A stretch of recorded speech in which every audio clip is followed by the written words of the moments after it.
Okay, I'm going to go ahead and get started, and if people arrive a little bit late, then we'll let them drift in. Welcome to Creative Writing Day. We're all excited to have you here, both the students who are visiting from elsewhere and our current students who have come just to watch this reading this morning, so thank you everybody who's here. We at the Writers Institute and the Department of English and Creative Writing are really happy that you're joining us for this day of exploration, creativity, and discovery. I'm going to explain what the Writers Institute is, and what we have on the screen right now is a kind of 360 video of the space that is the Writers Institute that parents and teachers and counselors will have the opportunity to walk down there if you want to after our conversation at the admissions building. And then we'll also be offering tours of the campus for anybody who would like one during the reception. So if anybody is interested in that, when you're at the reception, just go to the table and we will have some people to walk you around campus, which would include the Writers Institute building.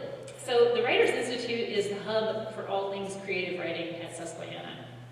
We celebrated our 30th anniversary 2 years ago, and we've been hosting Creative Writing Day for as long as anyone can remember. We're so pleased to have you join us for this annual tradition of bringing young writers to Susquehanna to work with our faculty and current students. I'd like to acknowledge the work of our colleagues across campus who've made this day possible. So thank you to admissions, events management, IT, facilities, and dining services. And thank you to parents, chaperones, teachers, and counselors for bringing these young writers to work with us today. This morning, I'm going to start by sharing with you 3 essentials for success as a writer. Everybody needs those, right? And I'll introduce you to the writers you'll be working with today, and 4 of the writers on stage will give short readings, and then we'll open the session up to a discussion about writing and the writing life, where we'll welcome your questions and participation. Then we'll end right at 11 because everyone will go to lunch, and then you'll start the workshops at 12. Does that sound good? Oh, yeah. All right, so let's start with this question. Who in the audience has published or hopes to publish a novel, a short story, poetry, or memoir? Great. Who writes as a practice of self-reflection, enjoyment, and self-empowerment? Who hopes that developing their creativity will give them an edge when it comes to future job opportunities? I'm staying here, so I'm not raising my hand. Whether you raised your hand, I should be looking on stage and make sure. Whether you raised your hand for one or all 3 of these aspirations, I want to spell out 3 essentials for success. These are the building blocks of our creative writing program, and we'll be sharing them with you throughout the day. I'm going to take it off this carousel here. Essential number 1 is practice your craft. Develop your own personal practice of writing, reading, and attending to the world as a writer. Your workshop sessions this afternoon will be an excellent resource for this. Be persistent, and you will be successful. Essential number 2, and this is kind of what we're all about right now. Join a community of writers. Support each other. This is what the Writers Institute tries to do every day, realizing that good writing doesn't happen in a vacuum. The founder of our creative writing major, Gary Fink, envisioned a writing community, the Writers Institute, which goes far beyond the classes that we teach. This community now includes an incredible visiting writers series, our senior reading series, literary journals, chapbooks, slam poetry, our building across the street, our summer workshop for high school students, and more. A vital conduit for creativity at Susquehanna, the Writers Institute has inspired students who once sat in your chairs to, after college graduation, publish books, play key roles in literary presses, work as part of a podcasting team recently awarded a Pulitzer Prize, and serve as poet laureate of their state. The Writers Institute has inspired teachers, mentors, and leaders who have brought the values of creativity, craft, and thoughtful response, which includes constructive critique as well as affirmation, into a world that so badly needs these qualities. Essential number 3, find mentors, teachers, and coaches. Find people who are writers, farther along the path than you are, They know how to defeat writer's block. They know how to submit work to professional journals, what conferences to attend, what kinds of jobs writers do to support themselves while honing their craft. And in that light, I will introduce you to the people on stage whom you'll be meeting in workshops and conversations this afternoon. I'm going to introduce someone who's not here first. He's going to join us later. It's Professor Tony Zitta. Many of you have already met him. He is an SU alum. He's a short story writer. He's our program coordinator, and he's the mentor of our program's literary arts interns. So he's going to have a question later on. I'm not going to go in order necessarily because my page, but it happens to be that the next person on stage, Dr. Sean Ironman. Maybe you could just stand, or yeah, wait, that's good. Dr. Sean Ironman, essayist, teacher, cartoonist, and mentor for Essay Magazine here at Susquehanna University. Dr. Glenn Retief, literary journalist, memoirist, essayist, and mentor for a grant writing internship in the Writers Institute. Dr. Silas Dent Zobel, novelist, short story writer, and co-chair of the Department of English and Creative Writing. Dr. Apurva Bradshaw Mittal, short story writer, essayist, and mentor of students in our literary magazine Rivercraft, and they will be reading for us today. Professor Monica Prince, activist and performance poet, author and producer of choreo poems, director of Africana Studies here at SU, she will kick off our reading today. Not on stage with us, but arriving back from a conference in time to lead a poetry workshop this afternoon is Dr. Carla Kelsey, poet, scholar, experimental novelist, essayist, editor, and the associate director of the honors program here at Susquehanna University. And my name is Catherine Zobel-Dent. I'm a fiction writer and the current director of the Writers Institute. Alongside Tony Zitta, I'll be hosting a session at noon for parents, teachers, and counselors in the admissions building during the student workshops. We also have on stage with us two current students who are accomplished writers and mentors of their peers. I'll introduce them now. They'll be giving reading. Paul Rubio is a junior creative writing major who comes to us from Arizona. Paul excels at both fiction and creative nonfiction, and he's also an avid sports fan. I know this because I see him whenever I attend a Riverhawks basketball game. Dr. Glenn Retief says, Paul Rubio writes intelligently and honestly about growing up in the desert landscapes of Arizona. He reflects with unusual maturity on his life experiences, plays skillfully with metaphors such as catching the wrong bus in life, and I think you're going to hear that today, and shows a marvelous intellectual curiosity about his personal stories, how his personal stories might be connected to larger social issues. Glenn also notes that Paul is a shrewd and insightful reader of others' works, both in draft and published forms. Our second student is Faith Snyder. Faith Snyder is a creative writing and publishing and editing double major from York, Pennsylvania. Faith is a poetry champion whose accomplishments include winning her intermediate class poetry slam and the biannual SU Slam Club Poetry Slam. Dr. Silas Zobel says, Faith stares at the world wide-eyed and full of awe. She's fearlessly artistic. She draws and paints and writes poems and essays and stories with equal fervor. And her writing is crisply drawn and, at its best, raw with emotional engagement. Faith spent 4 weeks in Aix-en-Provence, France, with Silas, Zobel, and me last summer. She wrote a zuhitsu based on her experiences of art and life in that setting, and she has performed excerpts from that project. She's currently working as the Writers Institute recruitment and outreach intern, so some of you may have received emails from Faith, supporting students who are interested in applying to join us as creative writing majors.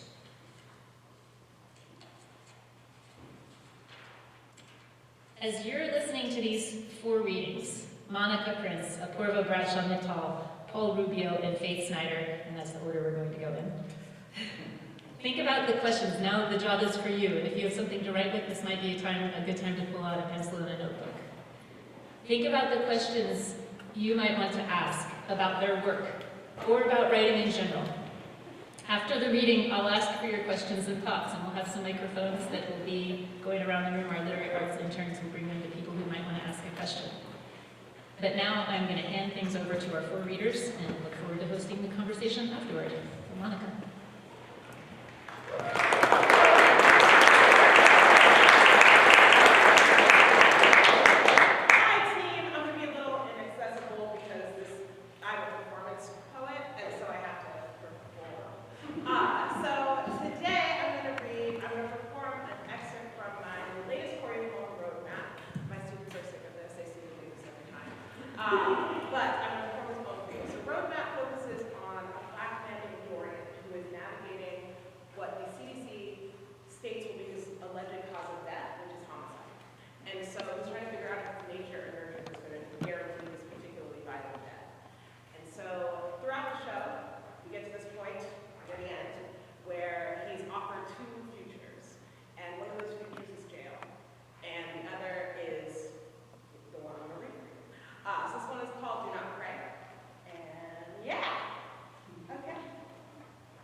walls. There's not enough gold to cover silence, not enough water to erode sin. When they find me, lit on a mountain, signaling to God to take us back, do not pray!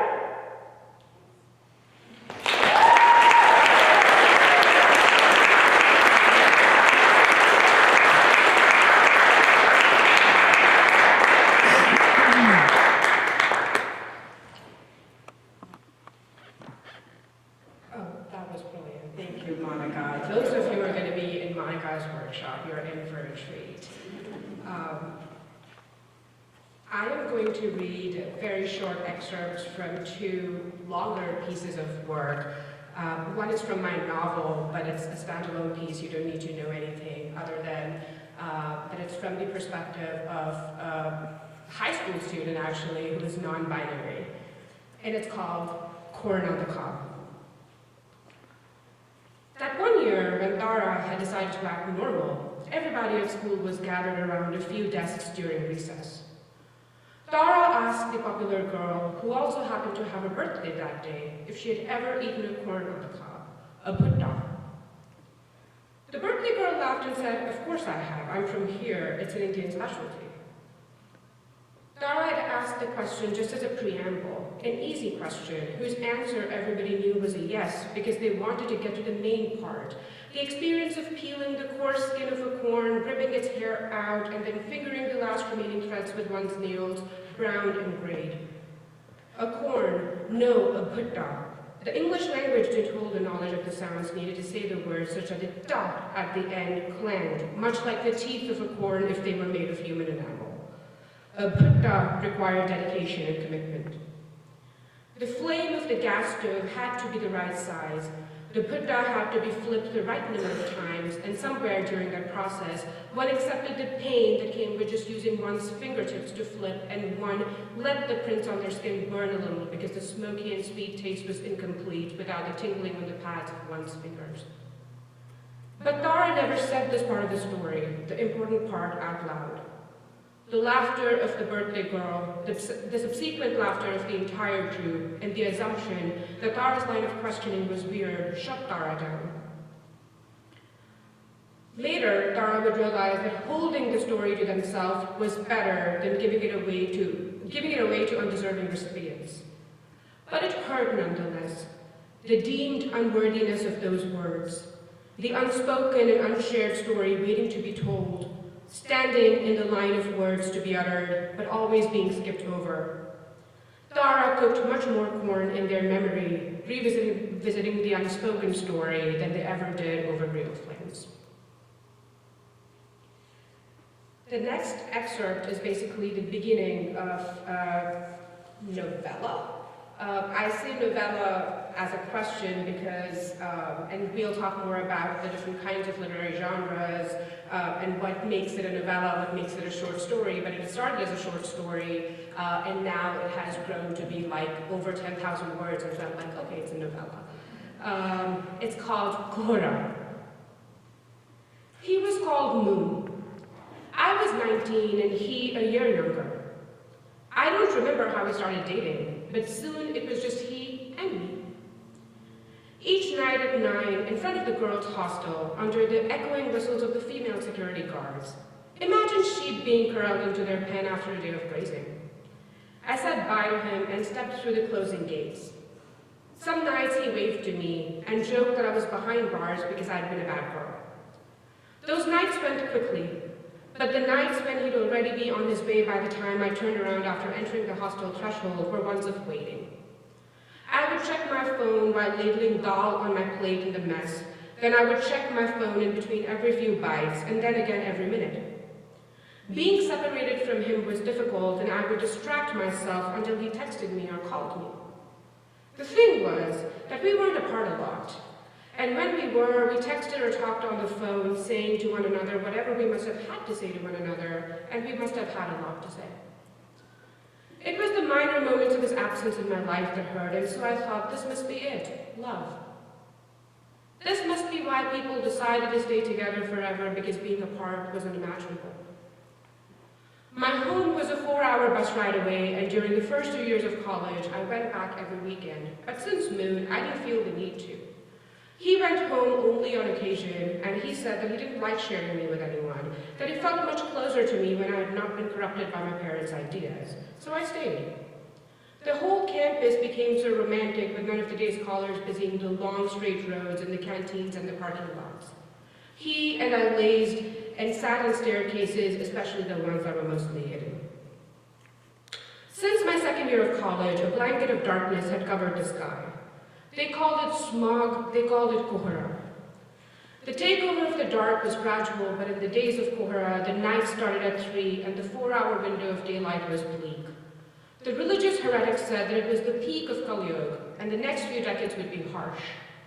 The eternal night had its own effect, increased rate of suicides and mental illnesses. The smog was quite literally killing people, the air poisoning people's lungs and bodies. Being out for 2 hours left a layer of crime and soot on your skin and clothes. But to me, it was just a sign that our love was meant to be. An eternal night meant that Moon would be there forever, no? It was a Diwali weekend, and the smog grew even thicker. All the bands and firecrackers didn't stop people from bursting them. It was difficult to see trees from even 10 meters away. I found it extremely romantic, Moon and I veiled from the world. My parents wanted me to come home to celebrate, and part of me also wanted to go. Diwali was my favorite holiday when everybody got together and sang Aarti and lit diyas, brightness and beauty. My cousins made even bursting crackers fun. The eve of Diwali, I asked Moon what would we do for the festival, and he said we would be together and that's all that mattered. So the next day I dressed up in my brown kurta and bright blue salwar made out of 5-meter-long cloth with seemingly infinite plates on it. I also put a little black bindi between my eyebrows and lit a deepak, and then went down to the mess to eat breakfast. The cooks and the servers greeted me a happy Diwali and gave me extra puris. I texted Moon, when are we meeting? I knew he wouldn't be up by then, so back in my room I sat and stared at the black perpetually rushing to the ground from the sky. My mom sent me pictures of the house all dressed up with strings of light already turned on because the day had lost their brightness. The drawing room was set up for the aarti. I sent my mom a selfie, told her I was just going to study and maybe go out later for dinner with my friends. My mother texted me asking, which friends? And I lied, naming a couple of girls she knew. Her continued questioning about why they had not gone to their home was beginning to annoy me, so I texted her, bye. Passing time was becoming difficult. The hands on the clock were taking their sweet time to move. I painted abstract shapes on blank paper. A little past noon, I texted him again. The lack of response made me nervous. And if I had stopped to examine what filled me with a twisting feeling right under my chest, I would have known that I had been abandoned on the valley. Thank you.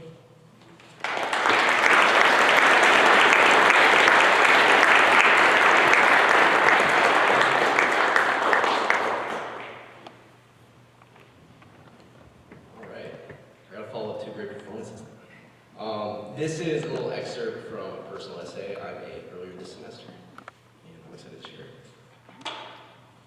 One of the most confusing things I've ever done was spend my entire afternoon on a bus. It was Halloween my sophomore year, I was 15, and as a part of my new routine, I was taking the Scottsdale trolley home. First, I would get on a yellow school bus at school, which took me to the Paiute Neighborhood Center, a squat brick building halfway between school and home. There, I waited for the trolley, which was just another bus, but painted with bronze and purple outside and decorated like some sort of 20th century Western streetcar, but it still looked like a bus, despite the city of Scottsdale's attempts to be different. Ideally, I would then take the trolley, which would drop me off about 4 blocks from my house, and I could walk home. I only lived 15 minutes from school, but this 3-legged journey came about because my mom was working most afternoons, and I didn't have my license yet. Therefore, I was stuck in that odd purgatory of burgeoning teenage independence with a lack of mobility. Luckily, most days this was an easy journey, and I got home within an hour with the help of my friend Robert. I had not consistently used public transportation up to this point in my life because I grew up as a car-dependent middle-class kid in Arizona, but Robert was more public transit savvy. He'd grown up with a lighter leash than I had and knew how to navigate the streets independently. I look back on those rides with him really fondly. We discussed school or video games and attempts to freestyle rap in the back of the bus.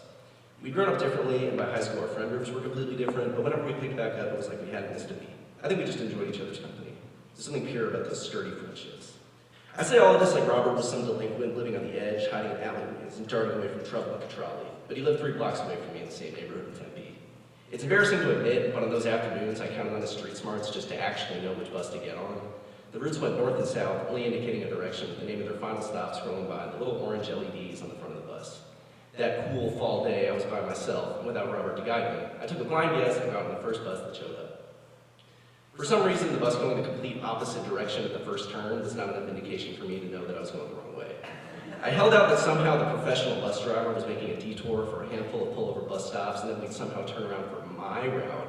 And we pushed further north, pulling into the shade of Fashion Square Mall, surrounded by palm trees and flashing luxury brands. It was after we pulled away further north that I started to panic because I felt trapped and I didn't know how to fix it. The obvious answer was to get off the bus and catch the next one going the other way. I remember speaking to my friends the next day and they simply responded, "Why didn't you just get off?" But in fairness to myself, this was the first period of my life that I'd used public transit, and I was a skittish, socially anxious teenager. I didn't understand how I could have made such a mistake, and I shut down.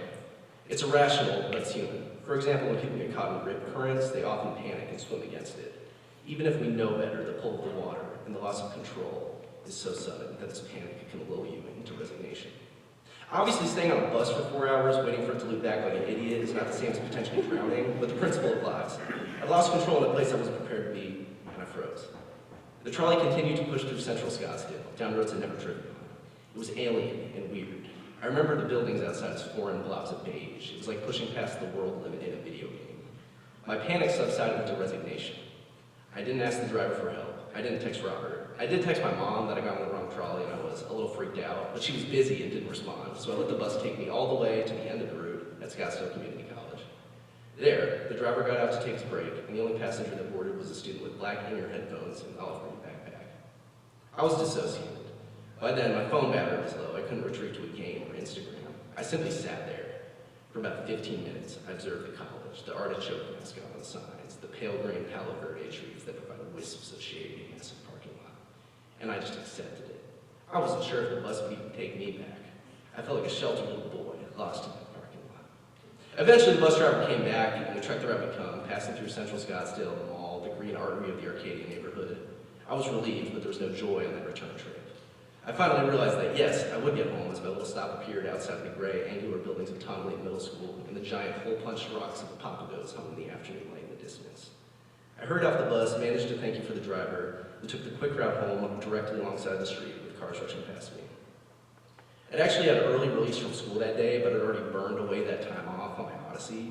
I went down my block and arrived at the door, safe but exhausted, and walked in to see my mom behind the counter. "You're my mate," she said. "Got on the wrong trolley. Ended up all the way at Scottsdale Community College," I replied. My face was heavy. I wanted to lie down, but she didn't look at me with judgment. She just raised an eyebrow, curious. I actually think she was amused. "Why didn't you just get off?" she asked. "Well, I didn't think of that." I snapped back as hard as any emotionally drained 15-year-old could. "Well, okay," she replied. I might have been looking for sympathy, for some kind of validation that, yes, this evil bus system kidnapped me and put me in a psychic trance. But I didn't get that from my mom, because obviously what I did was completely illogical and borderline insane. And I got home safe anyway. She went back to whatever she was doing behind the counter and couldn't even give me the dignity of being upset that her son had wasted half his day on public transportation. It wasn't the last time I'd freeze up in life. Hopefully, if I encounter a rip current at sea, I'll fare better than this. But at least now I know how to get off the bus.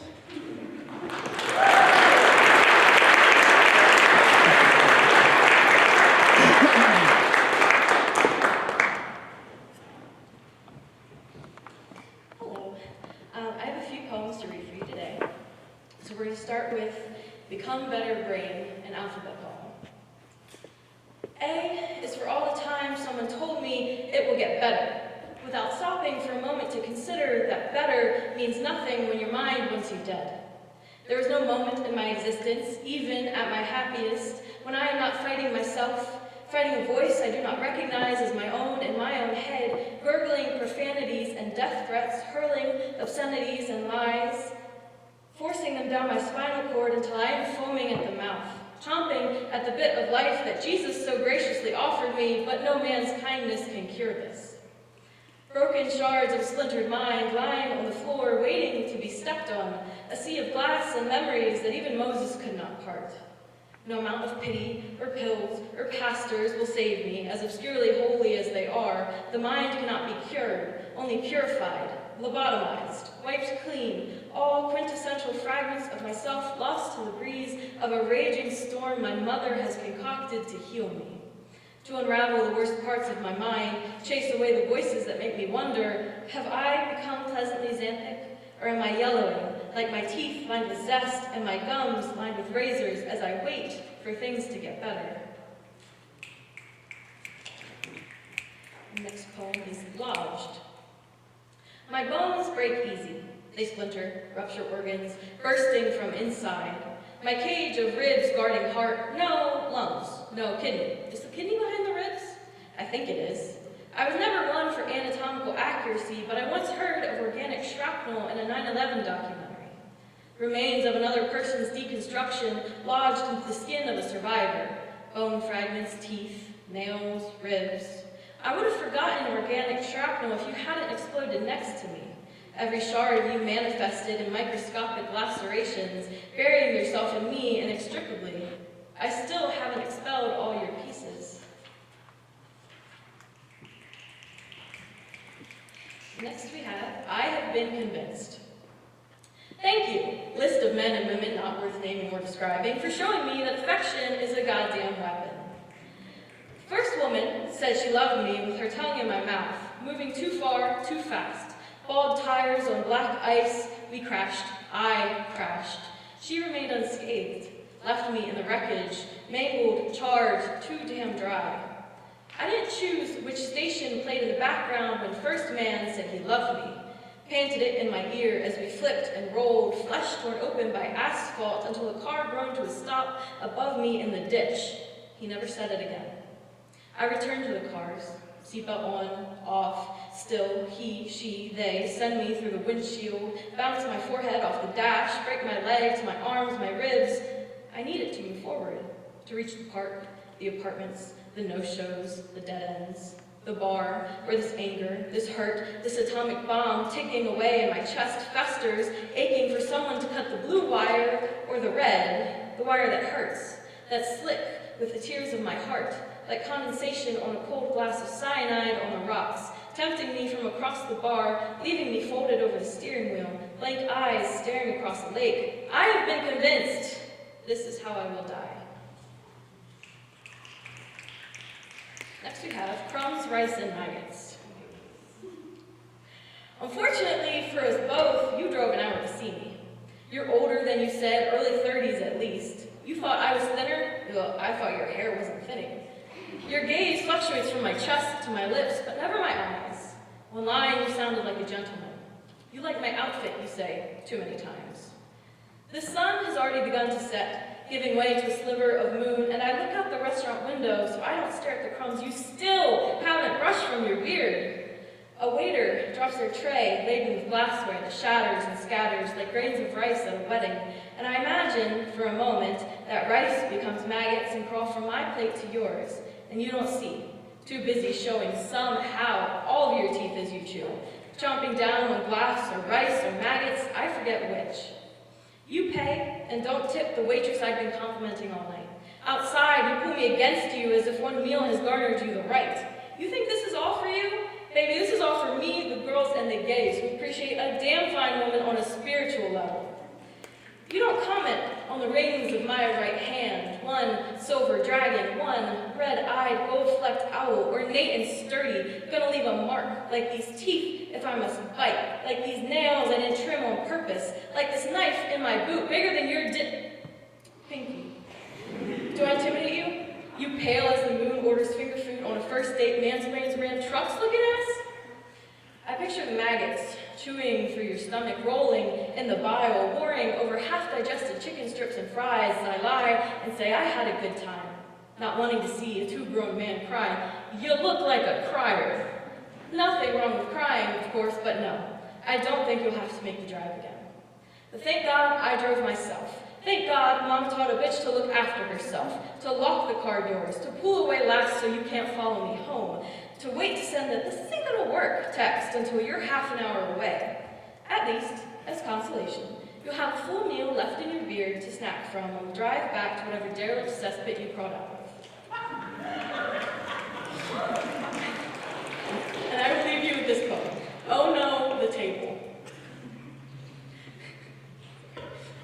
I hoisted my jar of marbles up on top of the fridge, shot it right there in the kitchen to watch the marbles in glass cascade and ting, ting, ting down the fridge, over the tiles, into the pantry, the cat's food bowl, the garbage disposal that turns itself on and sounds like it's trying to sing after chain smoking for 30 years, until it spits out the marbles, one by one by one, launching them through the window, the coffee pot, the microwave. The last marble expelled flies through 3 doorways and into the bathroom, bowling down carefully stacked orange and white bottles. The scattering of marbles doesn't stop until the pills wash down the drain. Thank you.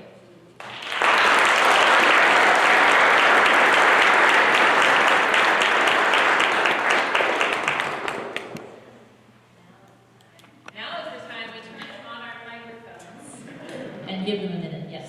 Okay, so everybody who has a microphone, go ahead and turn it on, and then we'll leave them on for the conversation. Okay, so, wow, our 4 readers were just amazing. Can we give them another round of applause?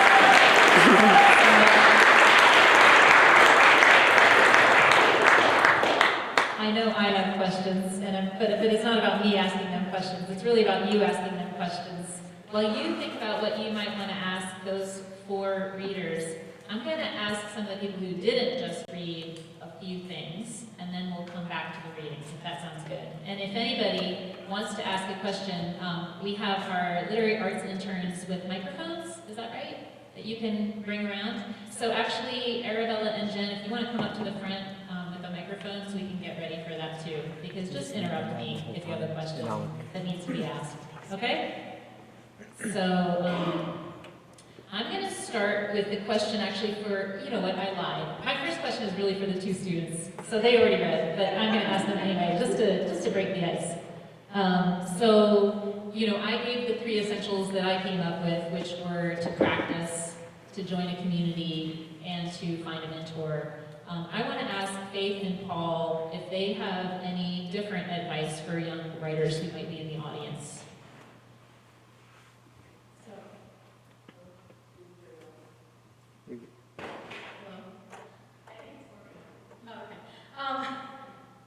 So I think my advice would be to definitely surround yourself with other writers, because you really do need a community to just engage with and get feedback on your work. But I would also say, don't limit yourself to what you think a genre. Oh, there it goes. A genre is. Like, genre is just a construct, anyways, as Monica teaches us. So feel free to break those walls down, especially if you have an idea that you're really passionate about, that you really want to go for. Like, just do it. You can assign labels later if you have to. I would just, first of all, piggyback on practice, because I think that one of the things I always kind of forget is, you know, when you have a bunch of assignments and you have like your main writing to do, you got to carve out time for that writing, because you're really going to have like other stuff, whether it's school or just life, so make sure it's like built into your routine. I would also say just have fun, and that's like both goes for making you better and just for like making it so that you still want to do it, because if you're not having fun, like sometimes like it's like more laborious and you have to like tie things together, but if like you're writing a section and you're like, oh, I hate this, you really are going to get to potentially. Not everything, but just make sure that like you can put your energy into it at this point. Okay, is anybody else on the stage like super inspired to say advice for young writers? Yes, absolutely. Always remember why you wanted to write in the first place. It's important to return to that like one kernel when you kind of lose inspiration in the middle of all the academic chaos. So just remember why you wanted to write in the first place. That will help keep you centered. Is there anyone in the audience with a burning question? Okay, so I'll ask somebody else. Oh yes, excellent. Hello? So a few of you use like comedy in your writing, and I try to use comic, but sometimes I feel like it doesn't really shine through. So, like, what kind of tips do you guys have for kind of like including that into your writing, but also allowing your like larger message or like lesson to shine through still? Sarcasm. Most of my humor is sarcastic, so that's how it shines through with me, I think. But also just go for it, you know, and you can always like be as humorous as you want, try the humor in your first draft, and then you can always go back and you can revise it. You know, you can make adjustments where you need to. You can add little quips here and there, whatever you want to do. Yeah, I wouldn't say there's like a technical formula to it. It just comes down to just getting on the page, doing it, and like if you're laughing at it, that's good. You know, like just in. I mean, I guess like one thing I could say is just like observe, like you know, life can be funny, and just put it on the page. If it works, great. If not, see what you can do with it. Just have fun. I'd like to extend this to Dr. Ironman. You know, Dr. Ironman does a lot of creative nonfiction that is pure words, but he also is a cartoonist, which means that he observes and draws and writes. And I'm wondering if you have any thoughts on humor or just observation of life and levity. I think I'm probably the worst person to ask that question of. I think my work is quite funny. I might be the only one who thinks it's quite funny.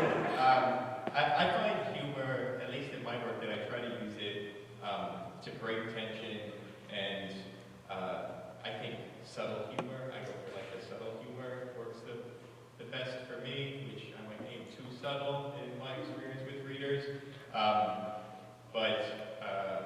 Yeah, I would say I use it in juxtaposition to whatever serious thing is going on. Especially in comics, I find this very easy to do because the text could be incredibly serious, whereas the image could be ridiculous.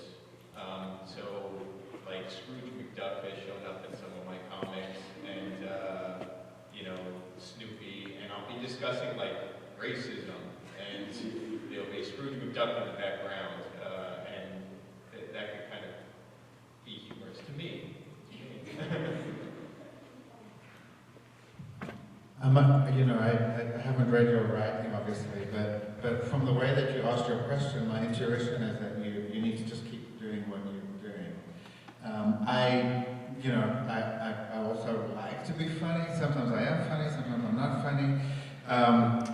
To me, what you're talking about is just absolutely normal. So I find that when I read a piece, I'll have the sections that I laugh about. Sometimes as I'm reading, I'll burst out in laughter and nobody else will.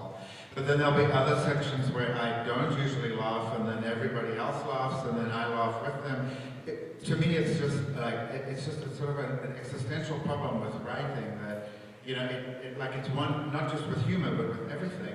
It's one way in your head as you write. Like you hear a voice, and you have your feelings, and you have your relationship with the work, and then the relationship that other people have with it is something different. And you just have to kind of go with the flow. As you do it more, as you get published more, and and audiences react to your work, or as you share your work more with your friends, you'll get a sense of how your work lands with other people. But to me, it's just a journey, and I think that the way that you're thinking about this, you're already on the right track. So I think you can kind of just relax and keep doing what you're doing. Other questions from the audience?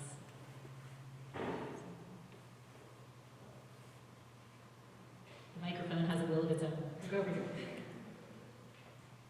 Hello? Okay. I just had a question in general, like, where do you guys find inspiration from? Do you find it from, like, the same place each time? Does it come to you? Do you go searching for it? Like, how does that come to you? Read a lot. Just read.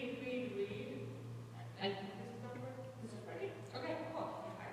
Yeah, just read, or basically consume any kind of literature or whatever inspires you, but definitely read a lot, because writing cannot happen in a vacuum, and as David mentioned, community helps with reading. And oftentimes when you have a writer's block or something like that, open a book, any book that you like, dislike, don't know or know, open it on a page and read that page. It will sort of fire some ideas. If that book doesn't, open another one. I think like it's very important to find your inspiration from words that others have. I would like to follow this up on reading. I get my inspiration from actually like bad writing. Like when I read something that I think is frustrating, that makes me want to go write because I want to like almost like fix that. Like, why didn't they do this? I could go do that. If I read something that's really good and it just depresses me, I'm never be that good. But if it's frustrating for me, it's great. So we inspire your class. I remember when I didn't have enough time to be writing. I was my first job out of graduate school. I had a newborn and I was working really hard. And so on my walk to work every day, I would just look for one thing that looked beautiful, cool, disturbing, just noteworthy for whatever reason, and I would just write that one thing down. And after several weeks of this, I had a lot of things that started coming together as a story, and they ended up turning into a story that I really liked, called Half-Life. So, even if you're not able to write quickly, you can be inspired by writing consistently. I also keep a document, it's actually a Google note that I keep with just ideas for pieces. And anytime I think of something that would be a piece, I write it down, and then like whenever I'm thinking like what should I write next or something like that, I look at my list and say, do I feel like writing any one of these? I find that the more I write, the more I think of other things to write. And also, quite hilariously for me, what I'm writing makes me think of other things along those lines. So if I'm writing fiction, then I think of ideas for fiction. If I'm writing literary journalism, then I think of ideas for literary journalism. If I'm writing memoir, then I think of ideas for memoir. And that just shows me something about my brain that what I'm busy doing, like it thinks of the next thing that's in a kind of a similar vein. So I would say, like, make notes of ideas, and then just do writing, because I think doing writing is going to make you think of other writing. There was another question over here. Hi. Okay. So you all have very vivid, rich words, and when I write, I find that I tend to either focus on creating so much imagery that I lose my progression, or that I'm focusing so much on trying to progress that I'm not really getting a sense of the picture I'm trying to paint. So I wanted to ask, how do you guys balance involving and including that imagery and also progressing to the end of your story?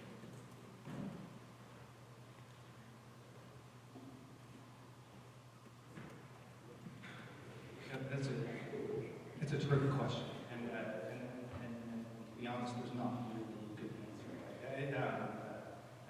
Asking the question, which is to say, I'm constantly working with the same thing myself. Like, how do you move a narrative forward? Particularly in long narratives, if you're writing a novel, how do you keep the narrative moving and get the details? What's giving the narrative much of its power? Right, which is fundamentally the question. I think that over time, I have a sensibility of when a plot, a narrative needs to speed up and when it needs to slow down. And both of those things are required. So,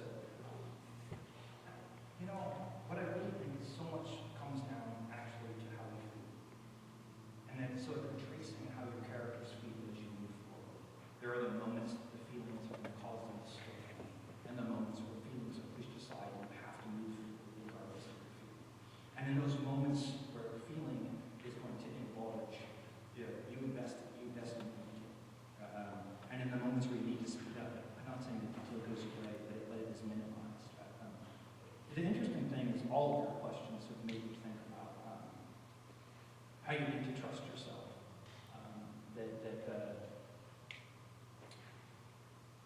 The pressure to write is so much about what's outside, right? Like you think like, oh, this is a good idea. It doesn't really matter whether it's a good idea or not. It matters whether it matters to you if you think it's a good idea. right? I mean, there are moments in your life that are resonant as you walk along. Things stand out to you, not because they're inherently interesting, but because they matter to you. There's a resonant emotion and reaction. I agree with Glenn. Write those things down in your journal. Don't ask why. Not right away. Follow them. Track them. The humor. Sorry, questions stick with me. And humor is not an it's very hard to produce. Right? Like how do we be funny? And so much of that is because when we're trying to be funny, we're trying to be funny for someone else. And if you're trying to be funny just for someone else, you're just telling a lame joke, right? Which is fine. Sometimes lame jokes make me giggle. You're like, oh, that's kind of technically funny. But be funny with yourself, right? Make yourself laugh, right? It's this. Get other people out of your way. When you want to make people feel, like how do you make people cry? I mean, dear Lord, I want to make people cry. And it's so hard to make people cry, right? You know, and you have to stop trying to make people laugh. Stop trying to make people cry, and write until you make yourself cry. You know, in the moment you're crying when you write, because it's just sad, right? You know, and you're I don't know, you're just not full of crap anymore. You know, like you're letting yourself feel, you're letting yourself be embarrassing, right? You know, to yourself. When you're really real and you're genuine and it's funny, most people are going to find it's funny too, right? And when you're actually really sad, and you let go of other people's judgments, and you're not guarded, and you let that appear in your writing, you're going to make them cry. That's all I have to say.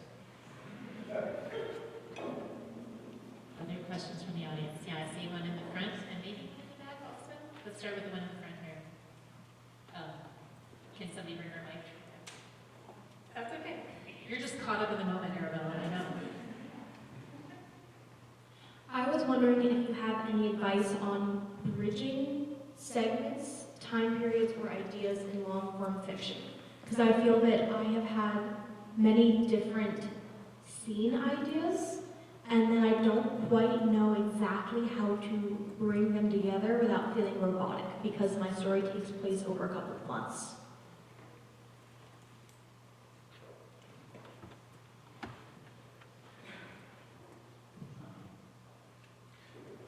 I'll just say that the first time I figured out how to write a phrase like 3 months later was a breakthrough for me, because when I was very early on in writing narratives, either fiction or non-fiction, I would feel some like compulsion to fill in the gaps or like cover all the ground. And this is still, I mean, I'm much better at it now. I've had a lot more practice. But I still sometimes will have the one where I can just leave out an entire 5 years. There's no need to say anything about what happened in those 5 years. I can just say, 1985, and then progress. So to me, it's just practice, but it is like the more I write, it still is eye-opening for me how I can just jump. Or how I can just have a date, or I can just have a phrase, and then move through a tremendous amount of time. But I so clearly remember being a beginner writer and just not knowing how to get through time. So I think, I guess, I don't know if that answers your questions, but it's just like just that kind of like emphatic transition. 3 months later, and then you just move on. Author Matt Bell says, write your islands, and that's of course like based on like writing advice from literary lineage, and what that means, writing your islands, is exactly what you're doing. Wherever you find energy, that's the scene. Just give the energy and time to that particular scene. Your reader will follow along, as long as there is in those islands enough momentum that's happening. And so building that bridge is, again, I agree with Glenn, not as necessary. It could just be as simple as 3 years later. So yeah, I agree, and I think what we're doing, it's not to say that, yes, you all are doing what needs to be done and that we don't have anything to teach you, but you are thinking of the right questions. There are moments when you are writing a plot which needs to be more cohesive because it's a murder mystery that you're writing. In that case, you need to build those bridges. But perhaps the suspense of that murder mystery would come from having those untold moments between those scenes and islands. So there is a kind of genre which is becoming really popular, whether it be, or a form which is becoming really popular, whether it be nonfiction or fiction, that's called fragmented narration, and that's, I think, very symptomatic of how our brain works in today's world, because we have broken concentration. We cannot actually stay with anything for quite a long time, and in that way, those islands help because you can read one island and then come back to another island whenever you feel like.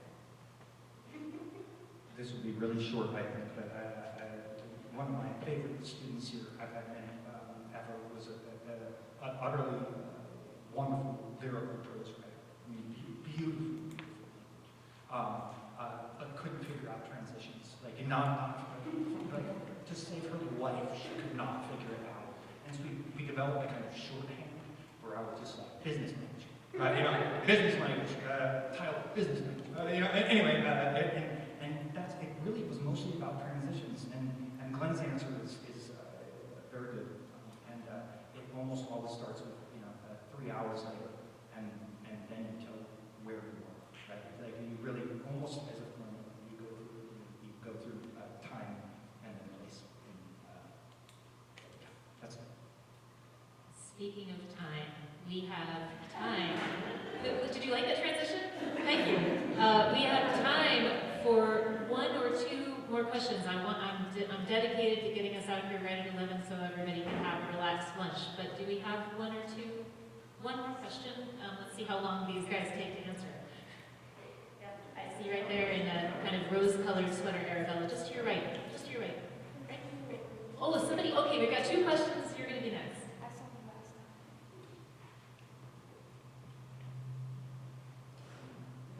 Hello. How do you balance characters that you're writing where they have a personality, morals, or characteristics that are completely different from your own, and you have to figure out how not to imprint yourself on them?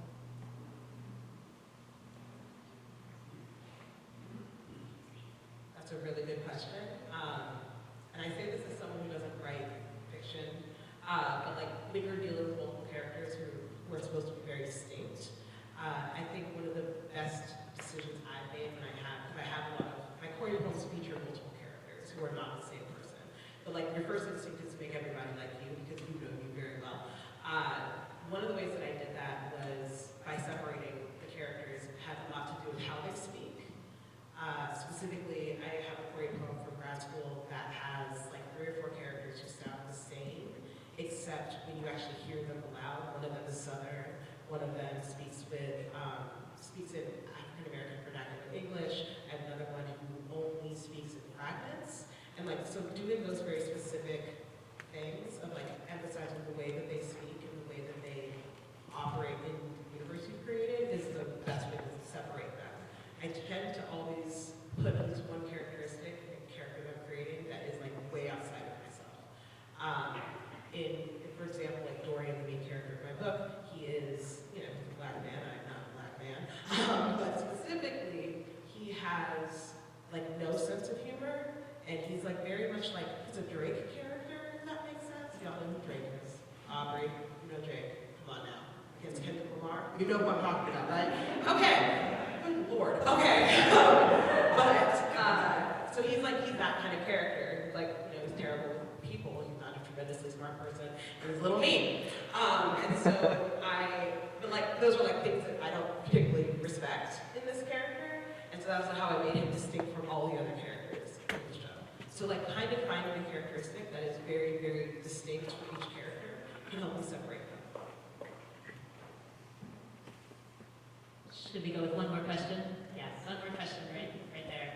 And you know what? You're going to get to work with these people later, and they'll also be at the reception at 2 o'clock. So please, we love to talk to people about writing. So please come up to us and ask your questions later. So here's our last question. I feel like in my writing, I like to do a lot of flashback scenes, so I'm wondering, how do you switch from past to present a lot without it being too confusing?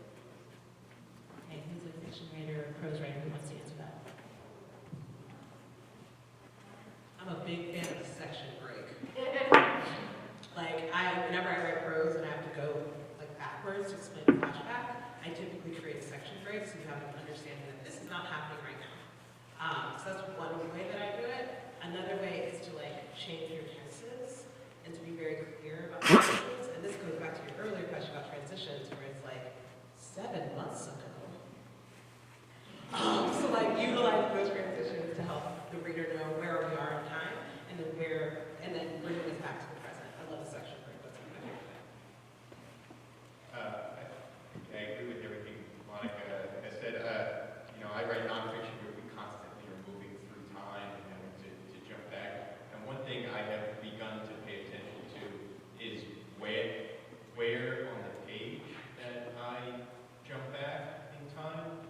I find it is a little easier to track if I actually do it like in the middle of a paragraph. If I begin that transition, instead of jumping to another paragraph, you're kind of having almost like a cut and pasted some scene from another document elsewhere. If I have a character say something and after the line of dialogue, I immediately go back in time. I find it's smoother, a smoother transition. We've had a request for one last question. Okay, so yes. That person in the white jacket. Yes. Center of the room.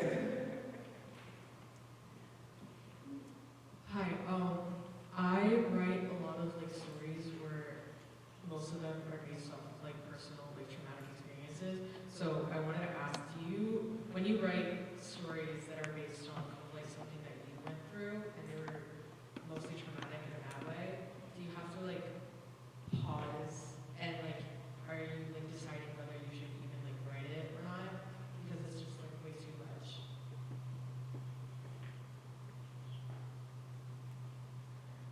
So I do this in my prose and my poetry. It takes more time, I find, to write through scenarios like that, especially when they're so close to your heart. So the biggest thing is prioritizing your mental health while writing about these things. And it is good to write a section, kind of pause, give yourself time to reflect on it, and be okay, I think I'm ready to keep going. That helps. And I also have struggled a lot with that question, and one of the answers that I came to was you don't have to write right now about that thing.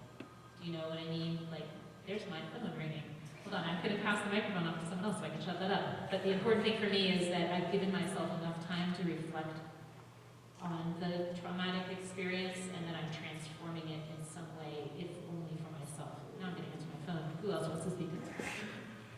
For me, it's just sort of the more traumatic, likely the more drafts.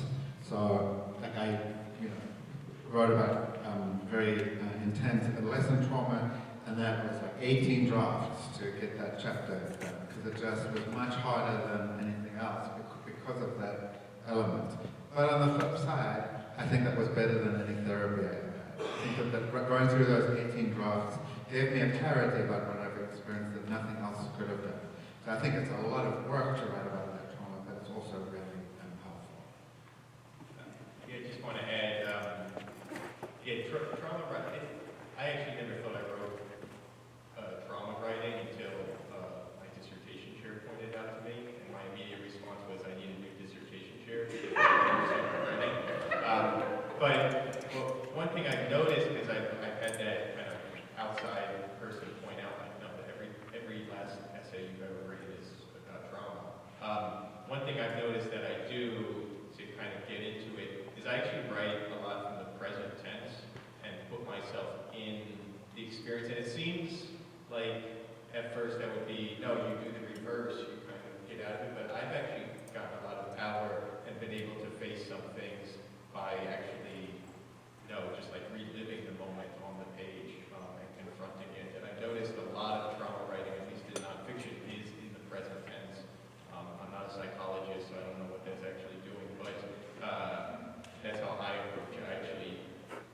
do take a lot of drives, I do take a lot of time away from it, but when I'm there writing, I'm like in the moment, living it. All right, I want to be respectful of everybody's time. Kate has one more thing really quickly, and then I'm going to move us out of here. I just wanted to add, because I remembered the last part of your question. You don't have to write about everything. It's completely up to your discretion. But also, when you do write about trauma and mental illness, I find that it connects you to a lot of your readers. So it can be a powerful tool for that connection and like bridging gaps between biases and stereotypes. So I would just keep that in mind as well. Sorry. I appreciate all of you so much. I learned a lot today, and thank you for that conversation, and thank you to the audience for all of your questions and your attention. So, thank you.